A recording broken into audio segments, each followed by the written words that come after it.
The Missouri plains of 1905 stretched endlessly beneath a pale morning sky, where the wind sang low over fields of tall wheat, and the creak of wagon wheels was the only sound of life. The land was both beautiful and lonely, a place where silence could swallow a man whole if he wasn't careful. On the edge of that vast emptiness stood the Willow Rest Inn, a small two-story wooden building with peeling white paint and a porch that sagged slightly at the middle. A single crooked sign swung in the wind, its letters faded from years of dust and sun. To travelers, the inn was a welcome sight, warm light in the distance after endless miles of dirt road. But those who passed through told strange tales, how the air inside always smelled faintly of lavender and smoke, how the beds felt warm even when no fire burned in the hearth. Locals called it the Silent Inn, and those who knew its keeper, Mrs. Clara Whitmore, said she was kind, but carried a sadness so deep that even the wind seemed to hush around her. Clara had once been a cheerful woman, with a husband, 3 children, and a laughter that filled the halls. But scarlet fever had swept through the plains 5 winters ago, stealing all 4 of them within a single month. Since then, she lived alone. Yet the inn never felt empty. At least, not to her. Every morning before dawn, Clara lit the stoves in each guest room, humming softly as she moved through the quiet corridors. She would smooth the quilts, fluff the pillows, and whisper under her breath, "Good morning, Mr. Hayes. Did you sleep well, Miss Carter?" To anyone else it would have sounded like a woman speaking to ghosts, but to Clara, it was simply habit. A conversation carried over from the days when her children and husband filled those rooms with laughter and footsteps. Each room had once belonged to one of them. Her late husband's boots still sat by the fireplace in room 3. Her youngest son's wooden horse rested on the windowsill in room 5. She couldn't bear to move them.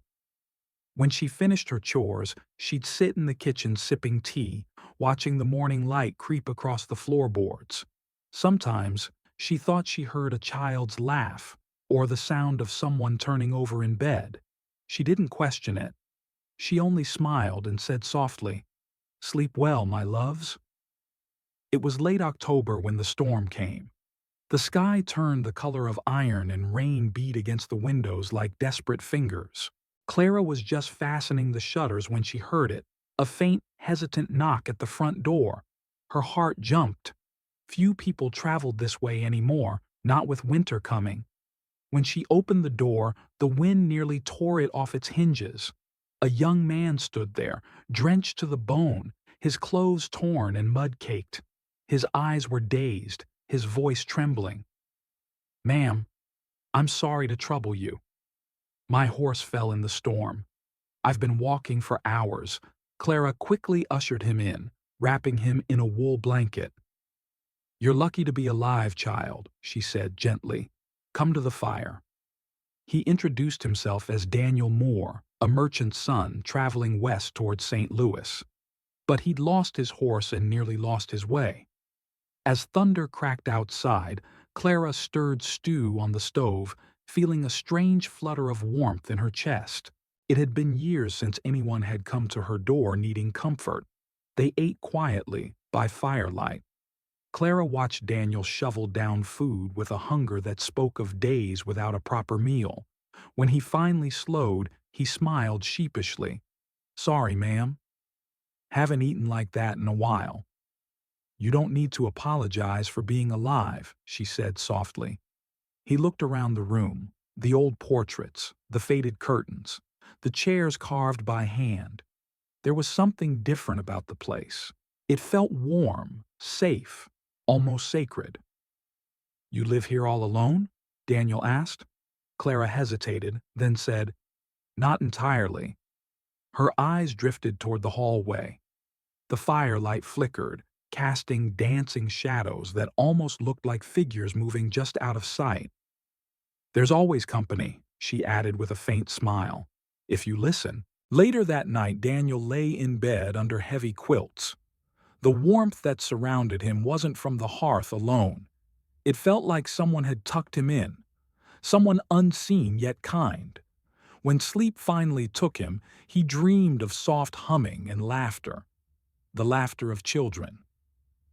The next morning, Daniel woke to birdsong and the smell of fresh bread. Sunlight spilled through the curtains, illuminating a small photograph on the mantel, a family of 5. Clara stood in the middle, younger and radiant, flanked by 3 children and a tall man with kind eyes. When she entered the room with breakfast, he gestured toward the photo. "Your family?" Clara nodded. "Once." "I'm sorry," he said quietly. She gave a small smile. "Don't be. They haven't gone far.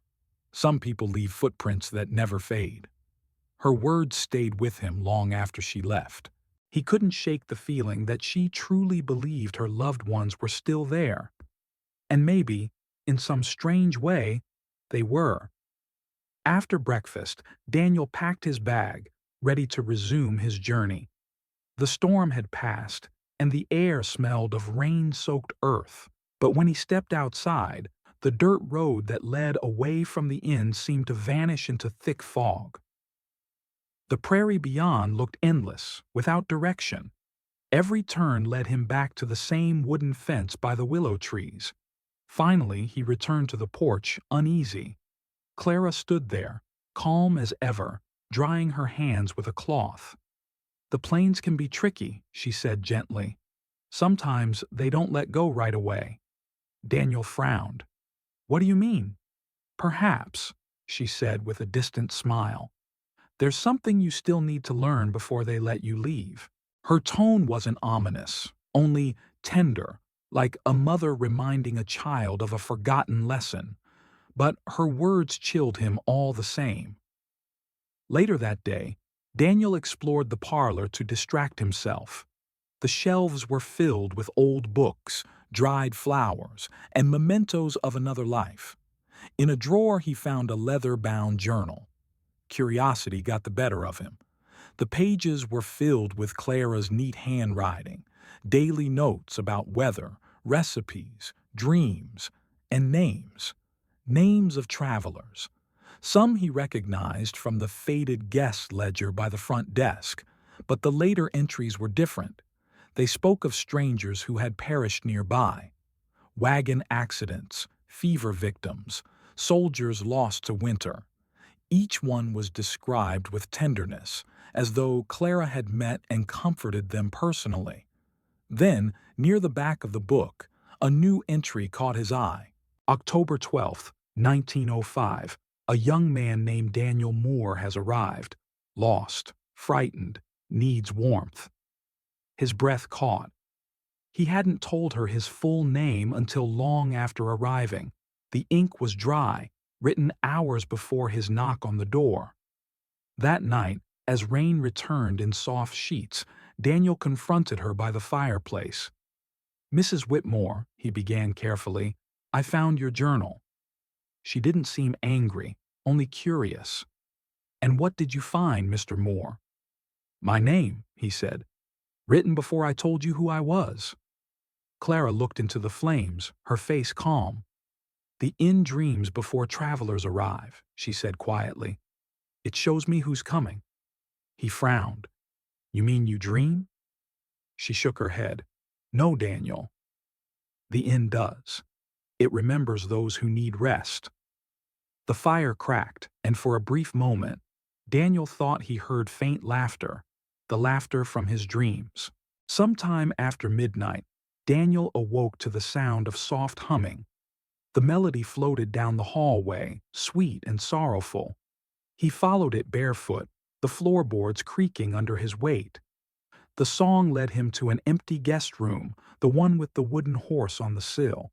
The bed was perfectly made, yet there was a clear indentation, as if someone had just risen from it. A shiver crawled up his spine. He turned. And there stood Clara in the doorway, holding a candle. "Couldn't sleep?" she asked softly. "I heard singing." She nodded. "Sometimes they sing when it rains." "My children love that song." Her eyes glistened in the candlelight. "They still do." Daniel said nothing.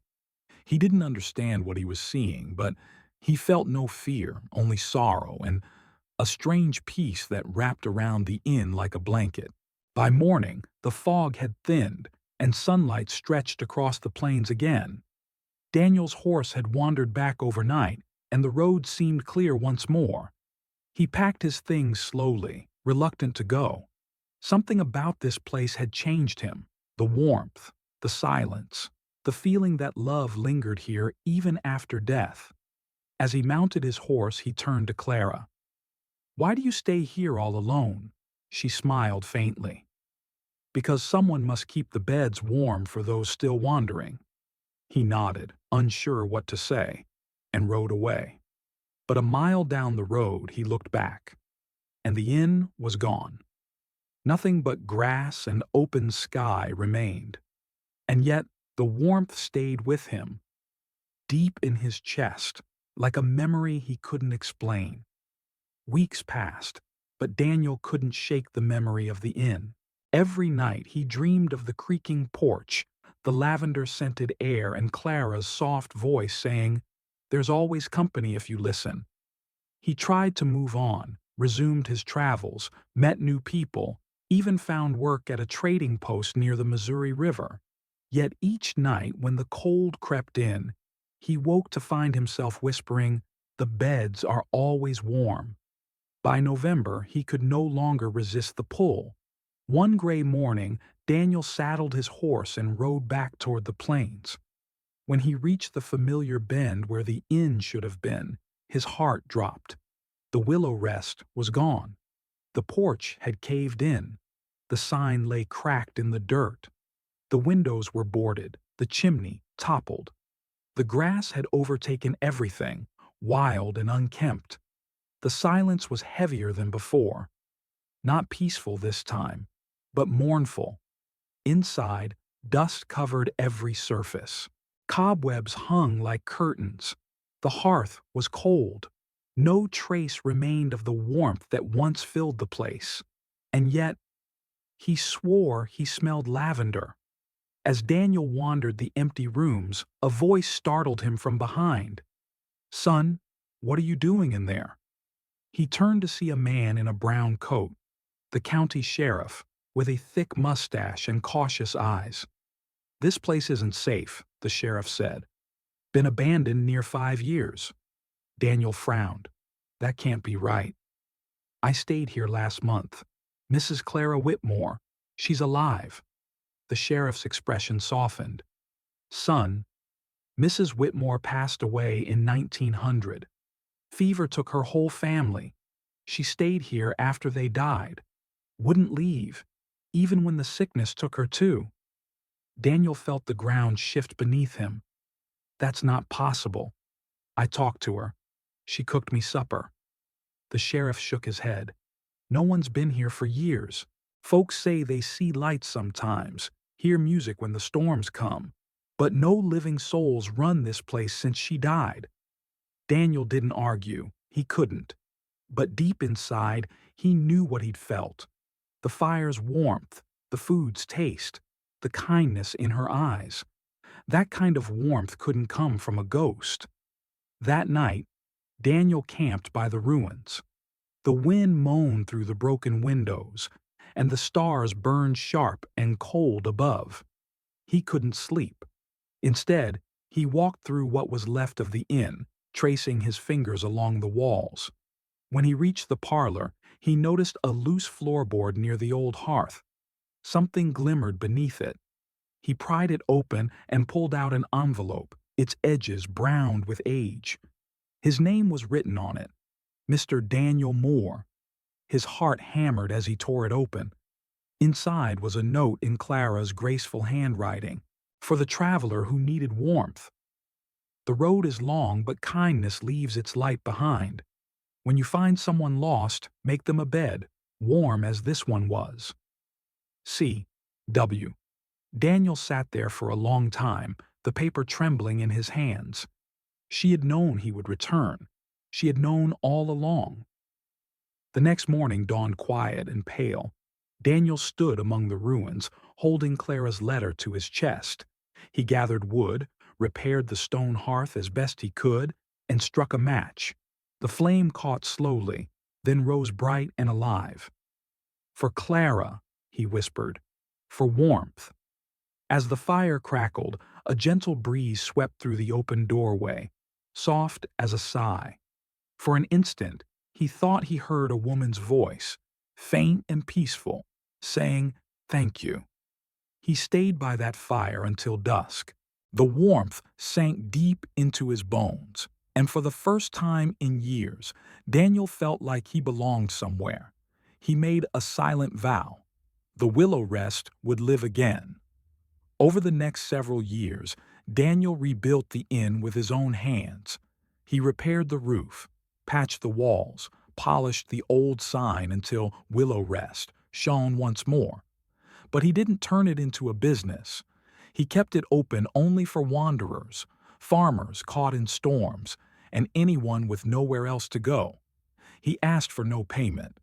"Just warmth," he'd say with a smile, echoing Clara's words. Travelers spread the word that a quiet man on the Missouri plains offered shelter to anyone who needed it. They said the rooms were always warm, even before the fires were lit. Some swore they felt invisible, hands tucked the quilts tighter around them as they slept. Daniel never denied the stories. He simply smiled and said, "Some kindness stays behind when it's done right." One bitter winter evening, a blizzard rolled in from the north. The wind howled and snow buried the road. Daniel was about to shut the door when he heard a weak cry from outside. He waded into the storm and found a boy, no older than 9, collapsed in the snow, his skin blue with cold. Daniel carried him inside, wrapped him in blankets, and sat by the fire until the boy stirred. "Where's your family?" Daniel asked softly. The boy's voice was small. "Gone. Been walking for days." Tears pricked Daniel's eyes. He remembered Clara's words the night he'd nearly frozen on that same road. "You'll be safe now," he said. "This place keeps the beds warm." The boy blinked at him, confused, but comforted. "Mama said angels keep me safe." "Are you one?" Daniel smiled through the ache in his chest. "No, son, just someone keeping the beds warm." That winter, Daniel never once slept through the night. Not because of the cold, but because every time he passed the boy's room, he found the bed already warm. Years passed. Daniel grew gray-haired and slow, but the inn thrived. People called it the Silent Inn now. For though Daniel spoke little, the place itself seemed alive. Travelers wrote in their journals about strange happenings, lullabies in the wind, the scent of lavender in empty rooms, a gentle warmth that lingered even after the fire went out. Some said they saw the faint outline of a woman by the hearth, smiling softly as if guarding her guests. The legend spread across Missouri. There's a place on the plains where the weary find rest, where kindness never dies, and the beds are always warm. Daniel never claimed to understand it. He only knew that every time he helped someone, the fire burned a little brighter. By the winter of 1920, Daniel's hair was silver, and his hands shook when he tried to light the stove. But his heart was steady as ever. One snowy night, a young widow named Grace Bennett arrived at his door. She'd lost her husband to influenza and had been wandering west in grief, with nowhere to go. Daniel welcomed her in, made her tea, and told her the story of Clara Whitmore, of the woman who kept the beds warm for lost souls. Grace wept quietly as she listened. The next morning, Daniel handed her the same letter he had once found under the floorboard. "It's your turn now," he said softly. "The warmth doesn't belong to one person. It belongs to all who remember." She tried to protest, but he only smiled. "I'm tired, Grace." Time for someone else to tend the fire. That night, Daniel passed away peacefully in his chair by the hearth. the firelight flickering across his face. Grace buried Daniel beneath the willow tree behind the inn. Then she took up his promise. Years rolled on, and she welcomed every traveler who knocked on her door. Farmers, soldiers, drifters, mothers, and children. They all told the same story afterward. The food tasted like home. The air smelled of lavender, and the beds were always warm. Some even said they saw two figures by the fire, an old man in a worn coat and a woman in a white apron, standing side by side, smiling at their guests. Grace never denied it. She only said, "Some places remember love." That's enough. The legend of the Silent Inn grew until it became folklore, a story told around campfires and train stations, whispered by those who swore it was real. In 1940, a traveling writer passed through the Missouri plains during a thunderstorm. He had heard the tale of the Silent Inn and decided to see it for himself. Grace, now gray-haired herself, welcomed him kindly. That night, as he lay in bed, he dreamed of Clara and Daniel by the fire. They turned to him and said, in perfect unison, "Keep the warmth alive." The next morning, he woke with tears in his eyes. Grace was gone, passed peacefully in her sleep. Yet the room still glowed faintly with warmth. He left that day and wrote a story, one that traveled across towns, then states, then nations. It reminded people that kindness, once given, never dies. It lingers, in hearts, in homes, and perhaps even in the walls of an old inn that refused to forget love. And so, to this day, those who pass the Missouri plains still say, "At the Silent Inn, the beds are always warm, because love never leaves completely."